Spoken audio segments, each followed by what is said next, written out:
potentially mandating vaccines for the NFL players, and the backlash is received from some, and the praise is received from others. I wonder who. I wonder who's praising this. Well, mainly the media, the mainstream media, and the liberals. You mean the axis of evil? You got the big tech, the media, and the Democrats. The axis of evil.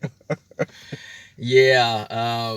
As most of you, or at least some of you may know, there's been a big push to NFL stadiums to be filled this year. Obviously, COVID last year restricted almost everyone from attending NFL games in NFL stadiums because of the COVID issue.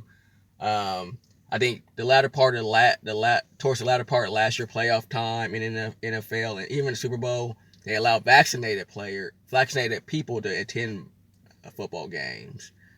But that was nice of them. Yeah, that was nice of them. Vaccinated people, yeah. But this year, you only can come to the football game if you show your vaccination card. And they legit. So they're screening, and they have a detailed screening process for people that show their vaccination cards and been double vaccinated and all those things. Those are the only people that can get in the NFL games nowadays. For the players, they haven't mandated vaccines, but there's been a wide push to have players mandate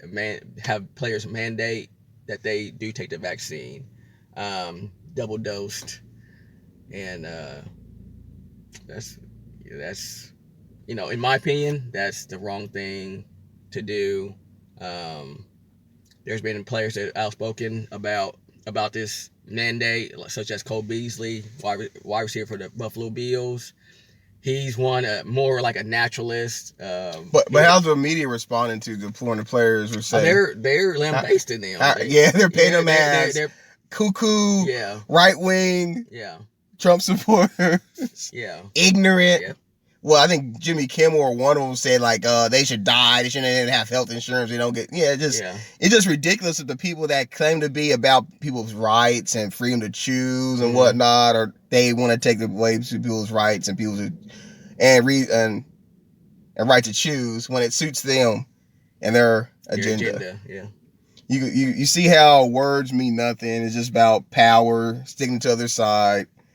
Authoritarianism, which it come from anywhere. Yeah. And right now it's coming from the certain party. Yeah. And their minions. And NFL's another company caught up into it. I mean, my workplace mandated it. Many other workplaces are mandating it, and it has effects on some people. You could say maybe 100 people.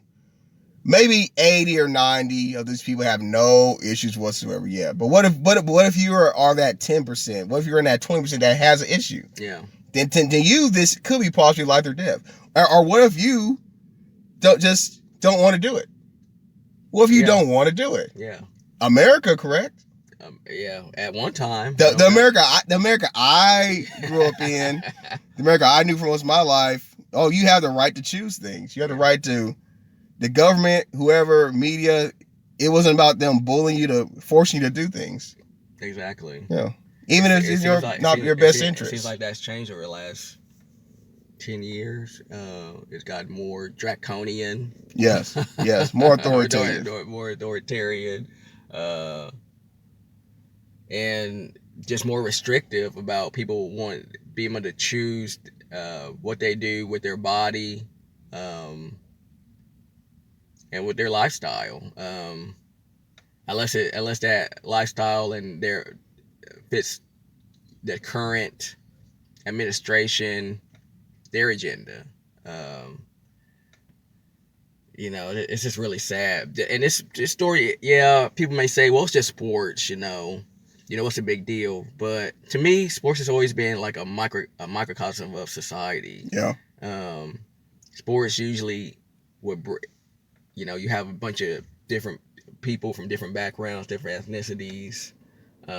They all have different lifestyles, but they usually would come together for one goal. And that, to me, was kind of synonymous with America. When times were tough, people from different backgrounds, different ethnicities, different genders would come together for one common goal to help each other in need. But it doesn't seem like that's really happening with the NFL or with society as a whole now. It's like either you get on board or you're gonna be an outcast. It's this whole you're with me or you're against me mentality. Yeah. That's and it's not just about the Democratic Party. It's not about the NFL. It's about in society. It's changed from okay, you gotta try to work it out with people, find a common ground, to a zero-sum game where it's all or nothing. It's always all or nothing. Yeah. That's an odd change that I've seen occur in my lifetime. I don't know if it's because of technology, world change, or whatever, but that's a really odd change, and it affects every aspect of society. Exactly. And in your interpersonal relationships, it's like it's all or nothing with a lot of people. It's like you can't compromise, you can't disagree, agree to disagree. It's like, oh, if this person doesn't 100% accept what I'm about, accept what I'm doing, then they hate me and they want to destroy me, so I gotta destroy them before they destroy me. And to me it's a very that's the wrong way to view the world, because different people should think different things, should do different things.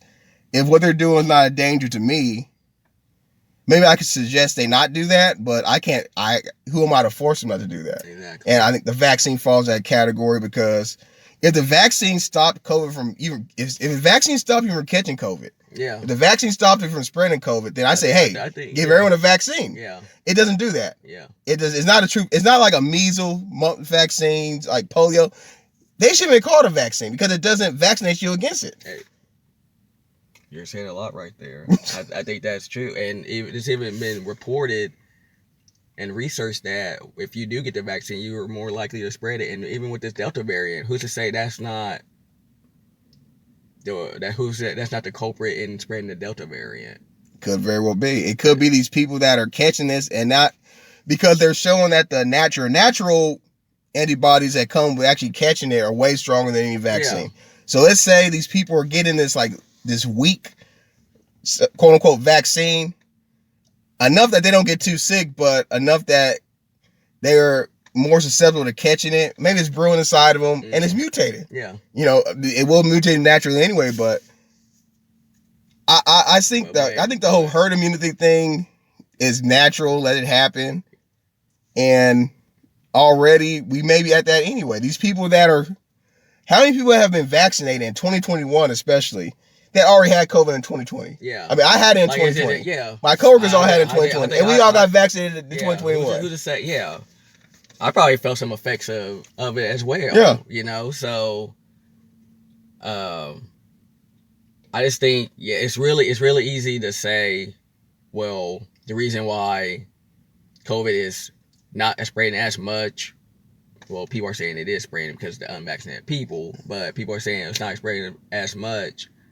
Why can't it be a combination of your body going through almost 2 years, close to 2 years of COVID, and body's natural immunity, and maybe some of that quote unquote vaccine is helping a little bit. But I think that the vaccine should be for more, the quote unquote vaccine should be more for people that really have huge health conditions. But those people that are the most risk of complications for the vaccine. That's a catch-22.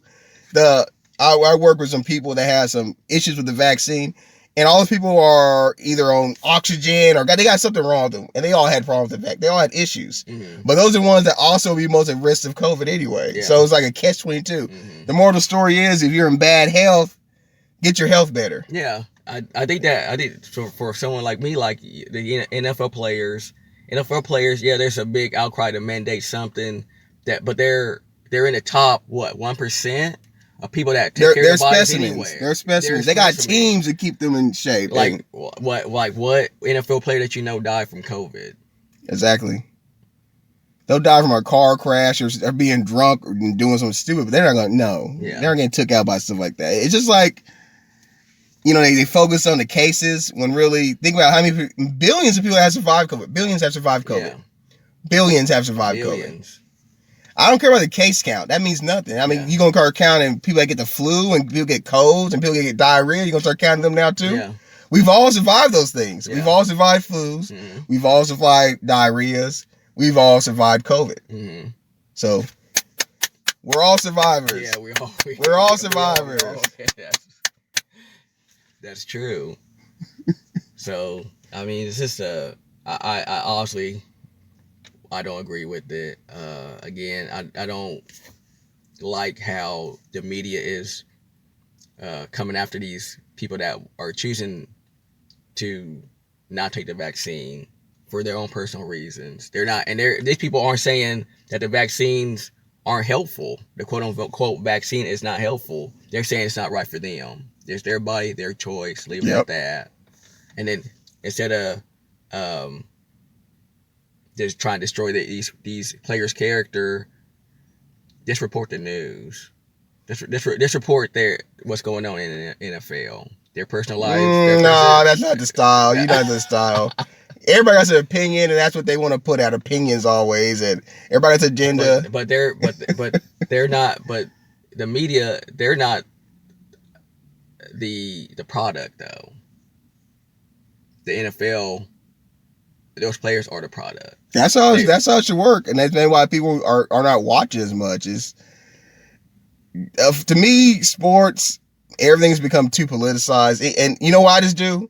I just change the channel. I just turn it off. Yeah. Because I don't need the NFL. I don't need to watch football. And if I was interested in going to a football game, they say, "Okay, be vaccinated," even though I am vaccinated. Yeah. I just wouldn't go. I wouldn't go anyway. Yeah. So they got other problems they need to address other than who's vaccinated, who's not vaccinated in the NFL. True. Well, thank you to Joe. This ends our segment of the OTE podcast. Peace.